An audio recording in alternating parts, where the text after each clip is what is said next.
Source and steps of literature, তার মধ্যে library, search database, internet, search engine, online journal, note taking, critical reading, কি কি। এখন এই যে মূলত হচ্ছে লিটারেচার সার্চ, বা আমরা যদি রিভিউ অফ লিটারেচার বলি, এই রিভিউ অফ লিটারেচার রিসার্চ কোন স্টেপে আসে, কোন স্টেপে আছে বলো, কত নম্বর স্টেপ রিসার্চের? 2 2 নম্বর স্টেপ। সেকেন্ড স্টেপ স্যার, খুব 2 নম্বর। থাকতে পারে। তাহলে এই লিটারেচার রিভিউ আমরা বা সোর্স বলতে কি বুঝি, খুব সহজ ভাষায় আমি তোমাদেরকে লিখে রেখেছি বোঝার জন্য।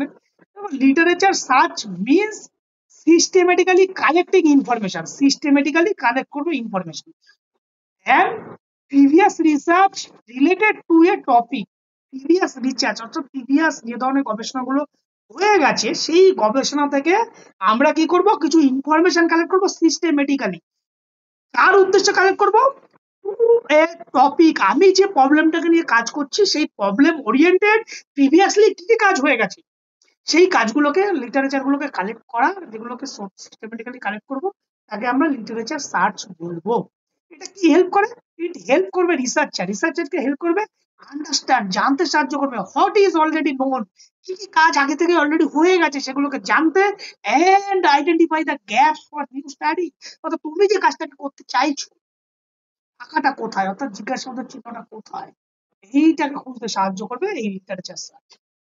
দেখো লিটারেচার সার্চ একটা রিসার্চের ক্ষেত্রে কতটা গুরুত্বপূর্ণ। আমরা বলি না সার্চিং এ নিউ থিং বারবার সার্চ করি, তাহলে যে নিউ থিং আমরা কি করে পাবো, কোথায় কাজ হয়েছে কি না কাজ হয়েছে, যদি আমরা লিটারেচার রিভিউটাকে ঠিকভাবে সার্চ না করি তবে কি আমি এই ফাঁকা জায়গাটা, গ্যাপ অফ নলেজ, কোন জায়গাটা গ্যাপ আছে, কোন জায়গাটা এই জায়গাটা নতুন কিছু পাবো, সেই কি আমরা জিজ্ঞাসাবাদের চিহ্নটা খুঁজে বের করতে পারবো, পারবো না। তার জন্য আমাদের লিটারেচার সোর্স দরকার। আমরা এই লিটারেচার সোর্স গুলোর কতগুলো ক্যারেক্টারিস্টিক কিগুলো মেনে আমরা সার্চ করবো, সিস্টেমেটিক আর অর্গানাইজেশন পদ্ধতিতে, যে একটা সঠিক আমরা সেখানে নির্দিষ্ট কতগুলো গবেষণার টাইটেল নাও মিলতে পারে, তোমার গবেষণার যে কিওয়ার্ড গুলো আছে সেগুলোকে মেনে সার্চ করতে হবে, এবং যেভাবে সার্চ করবো সেই লিটারেচার জন্য অবশ্যই কম্প্রিহেন্সিভ হয়। কম্প্রিহেন্সিভ মানে সর্বব্যাপী, যেটা হচ্ছে সমস্ত জায়গা, বই, জার্নাল, ডেটাবেস, অনলাইন সমস্ত জায়গা থেকে সেটাকে সার্চ করবো, এবং তার জন্য একটা অবজেক্টিভ থাকে, ক্রিটিক্যাল অ্যানালিটিক্স সেগুলো যেন বিশ্লেষণ করা থাকে, এবং রিলিভেন্ট অর্থাৎ তোমার কাজের সাথে যেন সেগুলো একটা সিমিলারিটি থাকে, যেন প্রাসঙ্গিক থাকে, আননেসেসারি তোমার কাজের সাথে যুক্ত নয়। আননেসেসারি অন্য কোনো কাজের রেফারেন্স দিয়ে দিলে সেটা দিলে তো হবে না, এই অন্য কাজের রিভিউ দিয়ে দিলে তাহলে তোমার সাথে কাজের সাথে রিলিভেন্ট থাকে এবং আপ টু ডেট। এমন না তুমি এখন একটা 2025 একটা রিসার্চ করছো, তুমি লিটারেচার দিচ্ছ আজ থেকে 20 বছরের পেছনে, বর্তমান গবেষণা কি বলছে, ডে বাই ডে অনেক টেকনোলজি, মেথোডোলজি সমস্ত কিছু চেঞ্জ হচ্ছে, তাহলে একদম আপ টু ডেট হতে হবে। আর যে কন্টিনিউয়াস প্রসেস, এটা ধারাবাহিক প্রক্রিয়া ভাবে চলবে, কারণ আর হচ্ছে ইউজ করবে রিলায়েবল সোর্স, যে রিসার্চ গুলোকে নেবে সেগুলো যেন সঠিক জার্নাল, সঠিক একাডেমিক ডেটাবেস থেকে যদি তুমি সেগুলোকে কালেক্ট করো, আননেসারি এমন কোনো জায়গা থেকে যার কোনো যেসব জার্নালের কোনো ইনভ্যালিড জার্নাল সেই সব জায়গা থেকে কিন্তু রিভিউ নিলে সেটা কিন্তু গ্রহণযোগ্যতা পাবে না। ওয়েল ডকুমেন্ট, সুশৃঙ্খল ভাবে সেটাকে নথিভুক্ত করতে হবে, এবং পারপাস ওরিয়েন্টেড সবার লাস্টে লেগেছে। কেন পারপাস ওরিয়েন্টেড, কারণ রিভিউ সার্চ করছি আমি আমার প্রবলেমকে, সমস্যার সমাধান করার জন্য, তাহলে সেই জন্য এটা পারপাস ওরিয়েন্টেড। ইম্পর্টেন্স কি আছে, ইম্পর্টেন্স হচ্ছে ফাউন্ডেশন অফ রিসার্চ, এটা গবেষণার শুরু করার আগে অ্যাজ এ গবেষককে তোমাকে একটা প্রাথমিক ধারণা, একটা ভিত্তি প্রদান করবে যে তোমাকে কোন পথে পরিচালিত হতে হবে। এই জন্য বলছি foundation of research. Identify the research gap, yes এই গ্যাপ খুঁজতে সাহায্য করবে। আর কি করবে, অ্যাভয়েড ডুপ্লিকেশন, তুমি যদি সঠিকভাবে রিভিউটাকে কালেক্ট করো তাহলে ডুপ্লিকেট হওয়ার কোনো, একই কাজ বারবার পুনরাবৃত্তি হওয়ার কোনো সুযোগ থাকবে না। আর কি করছে, ডিফাইন দ্য প্রবলেম, গবেষণার যে সমস্যা সেই সমস্যাটাকে সঠিকভাবে নির্ধারণ করতে সাহায্য হবে। ফর্মুলেট, হাইপোথিসিস ফর্মুলেট করতে সাহায্য করবে। হ্যাঁ, ইমপ্রুভ করে রিসার্চ ডিজাইন, তোমার গবেষণা সঠিক ডিজাইন করতে সাহায্য করবে। ডিজাইন মিনস ওই সেই জলের গ্লাস দিয়ে মনে আছে এই কাজটা হয়ে গেছে, এরা এইভাবে করেছিল, আমি তাহলে এইভাবে করবো, সঠিক তাকে নকশা তৈরি করতে সাহায্য করবে, এবং প্রোভাইড করবে কি একটা থিওরিটিক্যাল ফ্রেমওয়ার্ক গঠন করতে সাহায্য করবে, একটা থিওরিটিক্যাল ফ্রেমওয়ার্ক গঠন করতে সাহায্য করবে। এইডস ইন ডেটা ইন্টারপ্রিটেশন, সঠিকভাবে তোমাকে ডেটা ইন্টারপ্রিটেশন, মানে আগের রিসার্চে তারা এই ধরনের স্ট্যাটিস্টিক্যাল টেস্ট অ্যানালিসিস করেছিল, এখন কি ধরনের স্ট্যাটিস্টিক্স টেস্ট আমি অ্যাপ্লাই করব, তা সঠিক ডেটা ইন্টারপ্রিটেশন করতে সাহায্য করবে। সাপোর্ট করবে, ভ্যালিড এন্ড কনক্লুশন, সঠিক সিদ্ধান্তে পৌঁছাতে সাহায্য করবে। আর ডেভেলপ করবে রিসার্চার নলেজ, যে গবেষক তার নলেজকে সঠিকভাবে জ্ঞান সমৃদ্ধ করবে। এখন এর কতগুলো পারপাস হয় সেগুলো আর লিখেছি, এগুলো আর বলছি না। এখানে দেখো টাইপস অফ লিটারেচার রিভিউ। মূলত আমরা যে থিসিস লিখি সেখানে মূলত দু ধরনের রিসার্চ আমরা লিখি। একটা হচ্ছে রিভিউ লিখি, একটা হচ্ছে ক্রিটিক্যাল, আর একটা হচ্ছে অ্যালাইড বা পেরিফেরাল আমরা রিভিউ বলি। আমি এখানে অনেকগুলো কথা যদিও আছে যেখানে লেখা আছে সেগুলোকে বলবো। ক্রিটিক্যাল রিভিউ কোনগুলো? তাহলে একদম সমালোচনামূলক পর্যালোচনা। সমালোচনা মানে যেগুলো অ্যাজ পার যে গবেষণার যে রিসার্চের গবেষণার সাথে তোমার সিমিলারিটি হবে, যেগুলোকে ডিপলি আমি ইভ্যালুয়েট করবো, ডিপলি সেটাকে অ্যানালিসিস করবো। হ্যাঁ, deeply evaluate the existing research, যে তার strength, weakness, gap, focus, judgement, হ্যাঁ সেগুলোকে জাস্ট পুরো ভাবে ডিপলি অ্যানালিসিস করবো, তাকে ক্রিটিক্যাল বলবো। থিওরিটিক্যাল কোনগুলোকে বলবো? জাস্ট যেটা গবেষণার সাথে সম্পর্কিত সেই সমস্ত তথ্যগুলোকে জাস্ট বিশ্লেষণ করবো, তাকে থিওরিটিক্যাল বলবো। আর কনসেপচুয়াল কোনগুলোকে বলবো? মূলত সেই ধরনের রিভিউ যেখান থেকে কনসেপ্ট বা গবেষণা ধারণা সম্পর্কে কিছু পর্যালোচনা করবে, তাকে বলবো হিস্টোরিক্যাল। কাকে বলবো? যখন কোনো সময়ের সঙ্গে বিশেষ কোনো প্রিভিয়াস কাজ নিয়ে যখন কিছু আমরা লিখতে যাব বা গবেষণা করব তখন তাকে হিস্টোরিক্যাল রিভিউ প্রয়োজন হবে। স্টেট করবো আর্ট, স্টেট করবো of the art review. Art মানে একদম আধুনিক যে গবেষণা এবং সর্বশেষ যে গবেষণা বা কি গবেষণার ট্রেন্ড কি চলছে সেগুলো অগ্রগতি নিয়ে আলোচনা করবো, তাকে সিস্টেমেটিক রিভিউ করবো। ফলো করবো কতগুলো স্ট্রাকচার, একটা স্পেসিফিক মেথড, তার অ্যাপ্রোচ, কি ধরনের কাজ হচ্ছে তার উপর মেটা অ্যানালিসিস আমরা বিশ্লেষণ করব। একদম কোনো ইউজ করবো স্ট্যাটিস্টিক্যাল টেকনিক থেকে শুরু করে কিভাবে তার ডেটা কালেক্ট করছে, ডেটা ক্যালকুলেশন করছে, সমস্ত কনক্লুশন প্রসেস থেকে শুরু করে তাকে আমরা মেটা অ্যানালিসিস বলবো। ইন্টিগ্রেটেড রিভিউ কখন বলবো? যখন সমস্ত এই যে কম্বাইন রিভিউ যখন পাবো, কোয়ালিটেটিভ প্লাস কোয়ান্টিটি বোধ ধরনের স্টাডি হয়েছিল, তখন তাকে আমরা ইন্টিগ্রেটেড রিভিউ বলবো। আর স্কোপিং রিভিউ কখন বলবো? যখন কিছু গবেষণার মধ্যে যে ফাঁক ফোকর গুলো থেকে যায়, সেই ফাঁক ফোকর গুলো যখন খুঁজে বের করার চেষ্টা করবো, তখন তাকে স্কোপিং রিভিউ বলবো। ন্যারেটিভ রিভিউ কখন বলবো? কোনো নির্দিষ্ট নিয়ম ছাড়াই যখন কোনো গবেষণার কোনো বর্ণনামূলক যখন সারসংক্ষেপে আমরা আলোচনা করবো, তখন তাকে ন্যারেটিভ রিভিউ বলবো। এইগুলো হচ্ছে মূলত রিভিউ। মূলত এত কথা তোমাদের পরীক্ষার এমসিকিউর জন্য আসতে পারে, আদার্স নলেজের জন্য মাথা রাখবে রিভিউ মূলত ক্রিটিক্যাল রিভিউ। আর এই সমস্ত রিভিউ গুলোকে বলা হয় পেরিফেরাল বা অ্যানালিটিক্যাল রিভিউ। এরপরে যে সোর্স গুলো আছে, সোর্স গুলো কোথা থেকে পাবো? লাইব্রেরি থেকে পাবো, আমরা রিসার্চ ডেটাবেস থেকে পাবো। হ্যাঁ, রিসার্চ ডেটাবেস মানে দেখো যে থেকে পাবো, পাবমেড পাবো, ফোকাস পাবো, ইআরআইসি থেকে পাবো, জিএসটিওআর পাবো, গুগল স্কলার পাবো। এগুলো কি এক একটা সাইট যেখানে রিসার্চ থিসিস বা রিসার্চ পেপার পাবলিশড হয়, সেখান থেকে ডেটাবেস থেকে পাবো। বিভিন্ন ইন্টারনেট বা সার্চ ইঞ্জিন থেকে পাবো, অনলাইন বিভিন্ন প্রকার জার্নাল থেকে পাবো, বিভিন্ন প্রকার সেমিনার কনফারেন্স প্রসিডিং থেকে পাবো। স্টেপস গুলো কি কি হবে, কিভাবে আমি এই স্টেপ গুলোকে আমি ফলো করব, করা উচিত? বা প্রথমে হচ্ছে identification of the research problem. এখন তুমি যে রিসার্চ প্রবলেমটা যদি আইডেন্টিফাই না করতে পারো, তাহলে তো তুমি রিভিউ সার্চ করবে কি করে? সবার আগে প্রবলেমটাকে আইডেন্টিফাই করলে তারপর তোমাকে সার্চ করতে হবে। দেন আমরা সিলেকশন অফ কতগুলো কিওয়ার্ড, প্রবলেমের বেশি করে উপর বেস করে কতগুলোকে কিওয়ার্ড আমাদেরকে সিলেক্ট করতে হবে, যার উপর ওই যে মানে ফিটনেস, স্ট্রেস, অ্যাংজাইটি, এই ধরনের কিওয়ার্ডের উপর বেস করে আমাদের সার্চ করতে হবে। সিলেকশন অফ দ্য সোর্স, বিভিন্ন প্রকার সোর্স গুলো, পাবমেড, গুগল স্কলার, এই সোর্স গুলো থেকে খোঁজার চেষ্টা করতে হবে। আর কি করতে হবে? স্ট্র্যাটেজি ডেভেলপমেন্ট করতে হবে। স্ট্র্যাটেজি মিনস সার্চ করার কিছু কিছু টেকনিক আছে, কিছু কিছু কিওয়ার্ড যুক্ত করে আমাদেরকে বারবার সেগুলোকে সার্চ করতে হবে। আর হচ্ছে কি কন্ডাক্টিং সার্চ। কন্ডাক্টিং সার্চ মানে কি?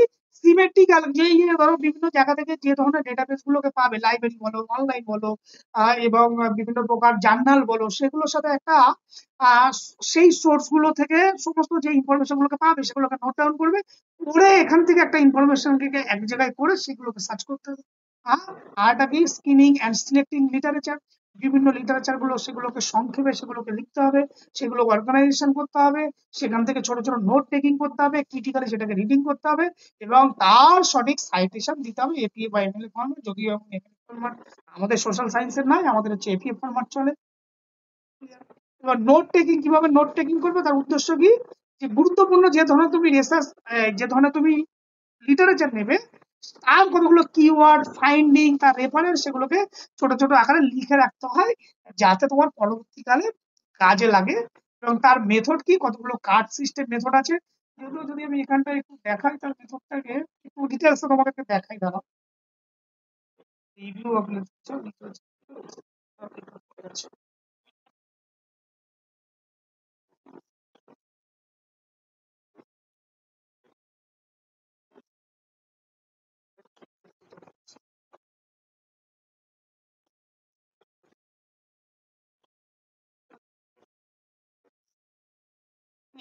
এই যে কার্ড সিস্টেম দেখো, এই কার্ডের কিছু মেজারমেন্ট আছে, একটা সোর্স কার্ড, একটা নোট কার্ড বলা হয়, আর একটা স্পেসিফিক মেজারমেন্ট এখানে দেওয়া আছে। ইউজ করবো কি বিবলিওগ্রাফি, সেখানে author, title, publisher, copyright data, website address ইত্যাদি থাকবে। আর এখানে কি হচ্ছে, নোট কার্ডে কি থাকবে, ইউজ করবে actual note taking, content information about the topic, কি বলতে চাইছে, first about the fact about the topic, এই তোমার যে কাজ, সেই কাজ থেকে কি কি বলতে চাইছে সমস্ত কার্ড সিস্টেমে নোট করে রাখা হয় ফিউচারে ওটাকে কাজে লাগানোর জন্য। আর তো তেমন কিছু, আর কিছু টিপস, হ্যাঁ, ক্রিটিক্যাল রিডিং মানে সমালোচনামূলক পাঠ। কি মিনিং বলতে কি বুঝি এই সমালোচনা, ক্রিটিক্যাল রিডিং বলতে এই যে গবেষণা পত্র থেকে সেটাকে ভালো করে পড়তে হবে, তার পদ্ধতি সম্পর্কে ভালো করে সেটাকে যাচাই করতে হবে, সেই গবেষণার সঠিক ভ্যালিডিটি আছে কিনা সেই সম্পর্কে ভালো করে পড়তে হবে। তার জন্য কি কি স্কিল দরকার, মূলত হচ্ছে identify the main argument and evidence, আর ডিটেক্ট করবে বায়াস আর লিমিটেশন, কম্পেয়ার উইথ আদার স্টাডির সাথে সেটাকে মেলাতে হবে, এবং এর আউটকাম কি পাবে, হেল্প করবে বিল করবে strong understanding existing literature and find the gaps. এই হচ্ছে লিটারেচার রিভিউ। আর কিছু তো তেমন কিছু নেই তার। আচ্ছা, এই জায়গাটা একটু বলে দিই, কিভাবে এই যে স্টেপ অফ লিটারেচার রিভিউ লেখা হয়। আচ্ছা, এটা দরকার নেই, এটা হ্যাঁ, এটা দেখো স্ট্রাকচার কি হবে, একটা রিভিউ অফ লিটারেচার থাকে, সেখানে হচ্ছে তিনটে মূল স্ট্রাকচার, একটা দুটো তিনটে, একটা হচ্ছে ইন্ট্রোডাকশন, আর একটা হচ্ছে মেন বডি, আর একটা হচ্ছে কনক্লুশন। ইন্ট্রোডাকশনে কি লিখবো, ইন্ট্রোডাকশনে মূলত থাকে হচ্ছে সেই, হ্যাঁ, এই ইন্ট্রোডাকশনে মূলত থাকবে হচ্ছে মূলত যে কুইক, যে কে কাজটা করেছে তার অথর ডিটেলস আর জার্নাল নেম সমস্ত কিছু। মেন বডিতে কি থাকবে, কি কাজ হয়েছে ইত্যাদি বিষয়গুলো। কনক্লুশনে থাকবে হচ্ছে কি কি রেজাল্ট পেল। এই হচ্ছে মূলত কাজ, আর কিছু রিভিউ লিটারেচারে নেই। এবার কতগুলো প্রশ্ন তোমাদেরকে বলি। প্রাইমারি স্যার, হ্যাঁ বলো। বলছি স্যার যে মানে রিসার্চ যে লেখা হয় না, যে কোন মানে টাইপে লেখা হয় রিসার্চ, যেমন কোন স্টাইলে লেখা হয়, এপি ওটা এপি এপি এপি এই তো বললাম, এপিএ, ওটা একটু বলে দিন না একবার। এপিএস আমেরিকান সাইকোলজিক্যাল অ্যাসোসিয়েশন, তার একটা ফরম্যাট 7th এডিশন এখন চলছে। এই 7th এডিশনে কিছু গাইডেন্স আছে, গাইডলাইন আছে, সেটাকে মেনে রিসার্চটাকে লেখা হয়। রেফারেন্স লেখার একটা ফরম্যাট আলাদা, সাইটেশন দেওয়ার একটা ফরম্যাট আলাদা, সেগুলো আলাদা আলাদা format.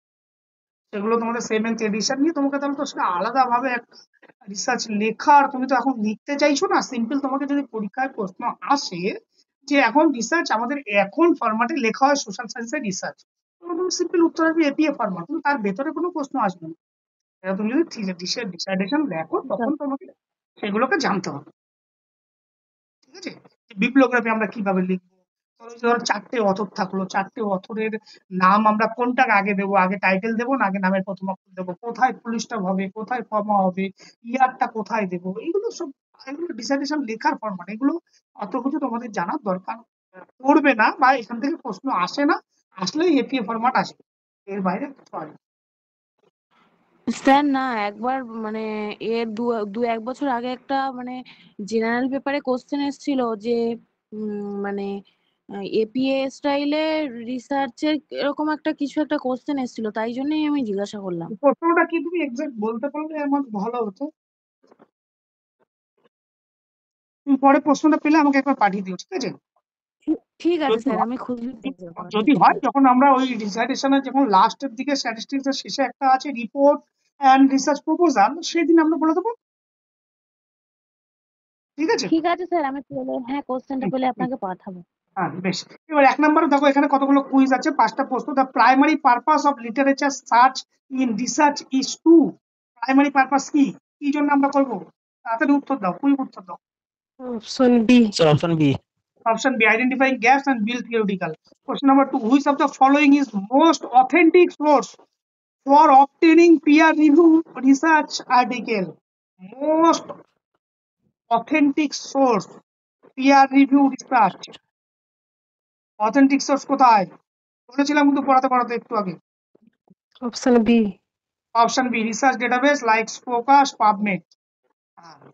Search engine such as Google Scholar are primarily used to, কি জন্য ব্যবহার করবো, এখানে দেখো option.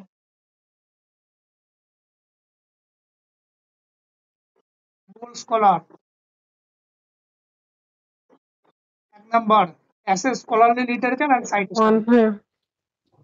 Effect of note taking during literature review should be focus on note taking, কেন করব, নোট কেন করব, টেকিং নোটটাকে কেন করব, কি অপশন করার জন্য? বি।